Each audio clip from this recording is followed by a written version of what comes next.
Thank you. Unity of Everett is very fortunate to have you. Thank you for being with us. Good morning. The dreamers are waking the nation. The dreamers are waking the world, yeah? It's happening. Occupy Wall Street began September 17th, and it has spread throughout this country, and it has spread throughout this world. I think the thing to remember is to keep it peaceful and nonviolent. I know that it has become violent in Italy. We had a membership class yesterday, and there were about 4 people who were late because they couldn't get here because of the march that was going on. Anybody there? Yesterday, was anybody there? All right. Good job. I think at times like this, it's important that we do remember our spiritual practice, and we remember to remain centered, and we remember to remain nonviolent and peaceful. That number one, that's really what it's all about, is being peaceful. I was reading the Wall Street Journal this morning, and a man by the name of Robert Carpenter, who was 71, he was an Army veteran and a retired accountant, and he was watching the marches in New York to Times Square, and the article said that he broke down in tears, and this is what he said. He said, "This is spontaneous and leaderless. They're trying to learn and search and get a fair play. I was wondering where they were after all these years." So the voices are awakening. We are awakening. This morning, our focus is on friendship and dreams. Because the truth is, our friends, our true and dear friends, are dream givers. They're dream supporters. They're people who fire our dreams so that we can take them to new levels. You know, the truth is, in life, we can't choose our family members, but we can choose our friends. And so we choose friends who are dream givers. Now, if you have friends who are dream killers, you probably need to get new friends. A lot of people out there. I liked what Anais Nin said.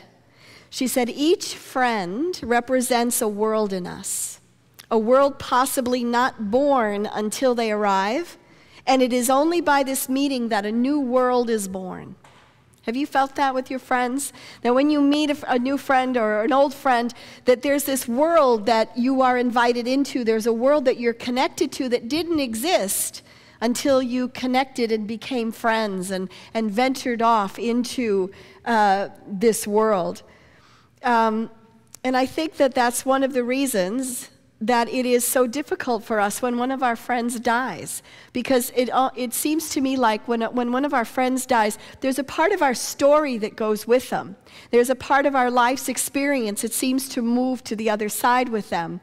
I had a friend that I traveled with in Africa for a while, and he died about, 7 years ago or so. And I remember feeling like, but wait a minute, he's the only one that knows some of these stories that I lived, and now only I know them. And I love what Gibran said about when we lose a friend. He says, when your friend is gone from you, and I'm not quoting it exactly, but he said, when your friend is gone from you, don't allow yourself necessarily to miss them, because what it is that you most value and love about that person, may that become fully present in you. So whatever it is that you love and admire about some of your friends and some of your loved ones, particularly those who have made their transitions and gone on, what is that quality that you love and you value so much? Because that quality then can become a part of you, can become a part of me, and in that way, our loved one lives on. A friend is someone whom you can reveal yourself to, and it's someone whom you can feel safe with. You know, you can share your fears and your dreams and your sadness and your joys, and you can just fully be yourself. I was reading a book by Carol Matthau. She wrote a book about friendship, and she was Walter Matthau's wife. And her best friend was Una Chaplin, Charlie Chaplin's wife, and Gloria Vanderbilt. And the three of them would hang out all the time. And the book is basically about their friendship. And at one point, Carol Matthau was extremely depressed, and she just, life just didn't seem worth living, and she'd be on the phone pretty much every night to Una and telling her how miserable she was and how depressed she was. And Una didn't really know what to do, because sometimes you just don't know what to do when a friend is really down. And a week later, she received something in the mail, and it was a card, a small package, and she opened it up, and the note said, "I hope this helps make you feel better." And she opened the package, and it was a diamond bracelet. So what do you say? So she wrote a note to her friend, and she said, "Still depressed, keep them coming."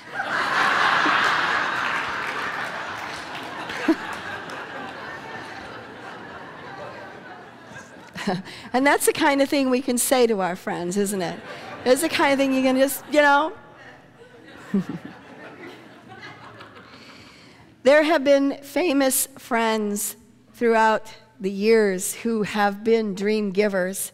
And it is like what Anais Nin said, where each friend represents a world, and a new world is born from that friendship. And we see that, of course, with the friendship of Bill Gates and Paul Allen, that they created Microsoft together through their friendship, through their hanging out together and visioning together and dreaming together. The Beatles are a great example of a friendship of people who were having fun. When you look at the early clips of the Beatles, one of the things they're doing is they're enjoying each other, and they're just having fun, and they're making music. And yet it is through that friendship that music was changed and the world was changed.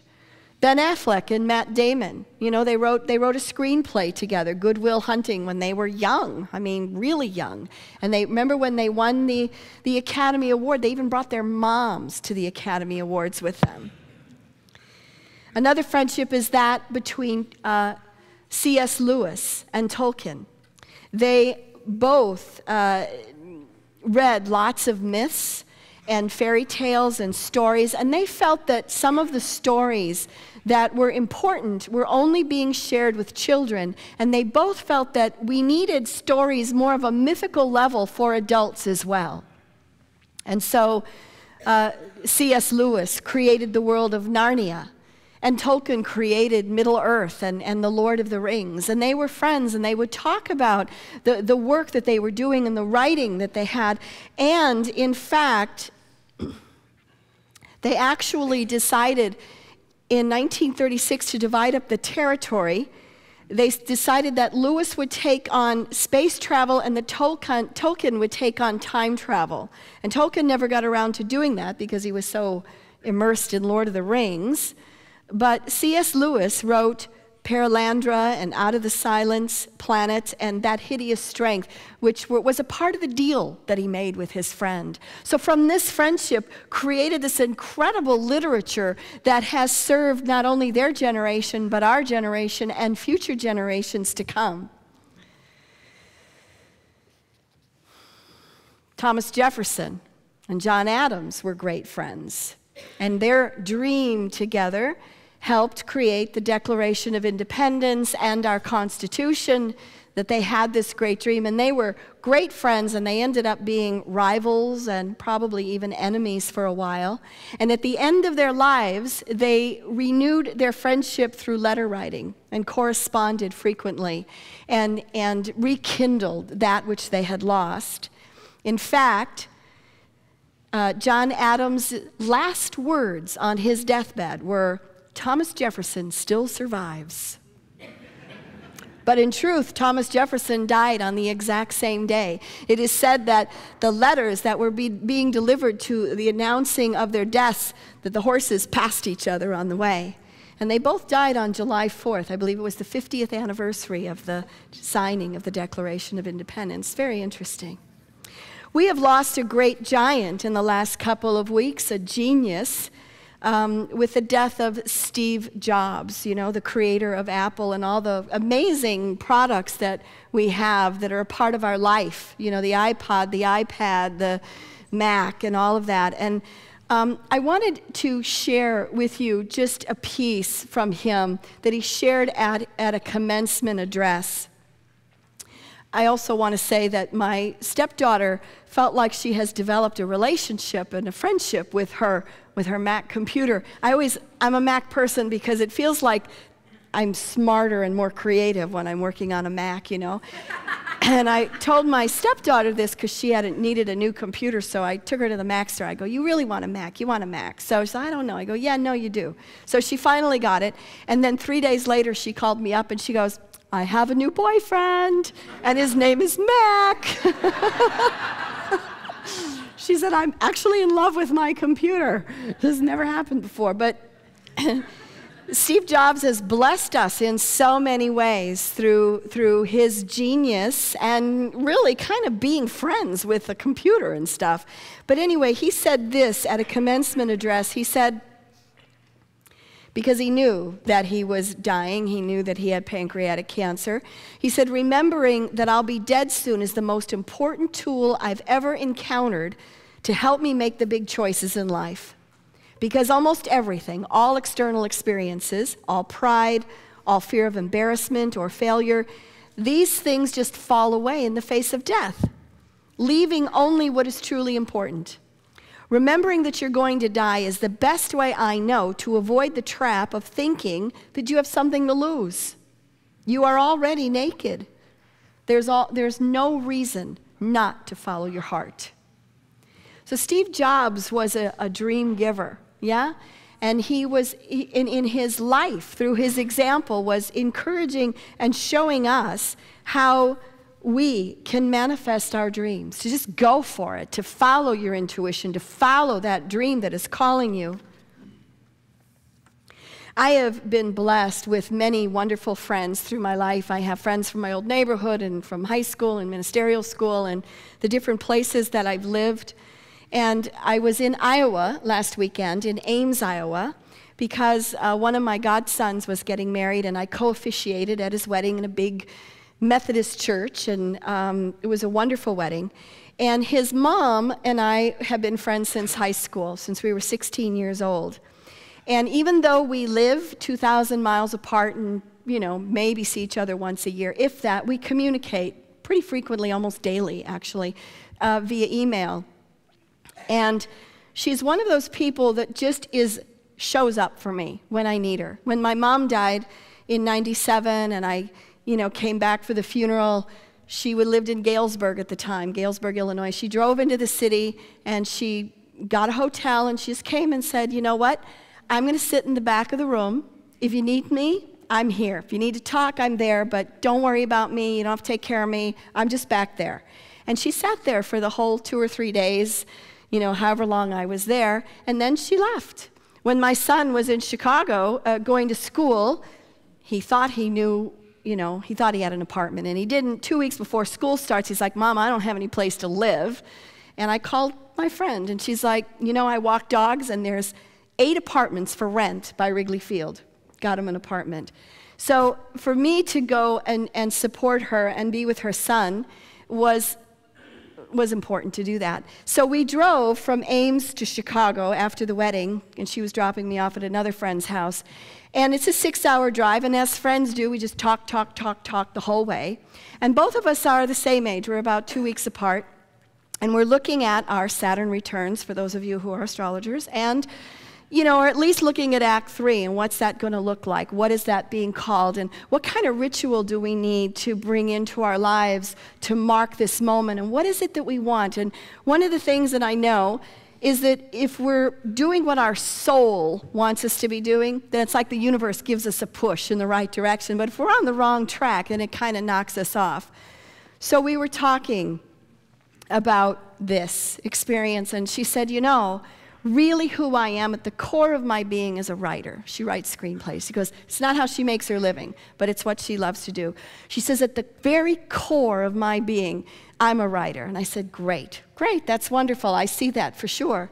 So we're driving along I-80, and there's a rest area, and I said, let's stop. So we stop at the rest area, and it was really nice. It was a beautiful rest area. All these quotes everywhere. I'm like, it's a pretty nice place.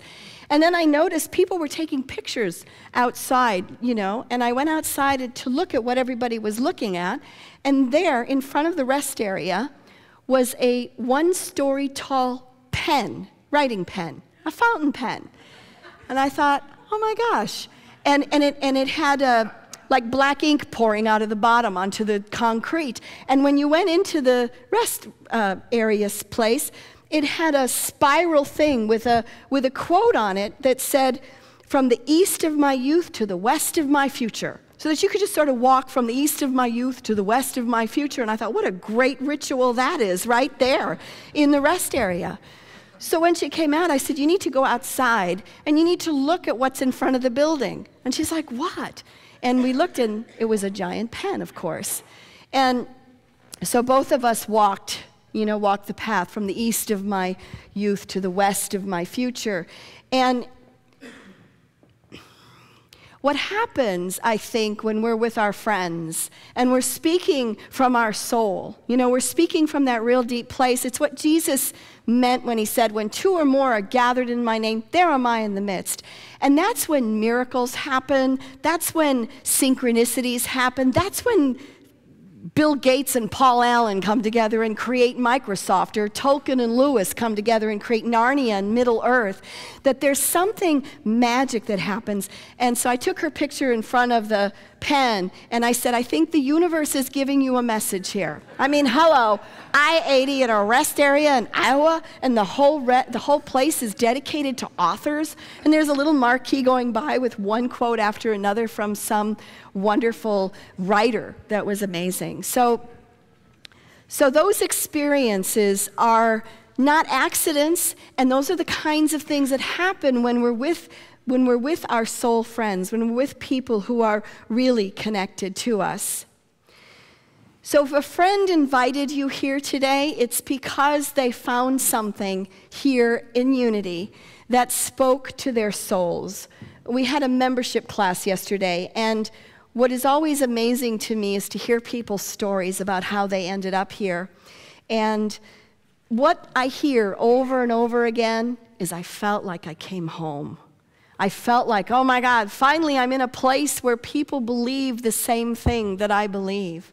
So if this is your first Sunday, we want to welcome you home, but I also want to give you a thumbnail sketch of what does Unity believe anyway. So Unity is about 120 years old, and it was founded by Charles and Myrtle Fillmore, and I think there's something special about a movement being founded by a husband and wife, by a man and a woman, because there's that balance there of that male and female energy, and there's a softness to Unity that I feel. Our teachings are, there is one presence and one power in the universe, God the good, omnipotence, omnipresence, and omniscience. And so how we differ with traditional Christianity is that we don't believe that there's a Satan. We don't believe that there's some evil force that's out to get us or possess us. Yes, there's the appearance of evil in the world. People do horrible things. Someone did it this week. And yet, it's malformed good. When people are acting out, it's out of their pain and it's out of their hurt. It's not out of being evil, because there is only one presence and one power, and it's God the good. Our second teaching is we believe the Spirit of God is within everyone, and we call it the Christ, but you could call it divinity, you could call it the goddess or God or the eternal one, whatever name you want to put on it. But how we differ again from traditional Christianity is we don't believe that you have to go through Jesus, that he was the only one to get to God, because the Spirit of God is indwelling all of us, and we can all connect to God whenever we choose to, really.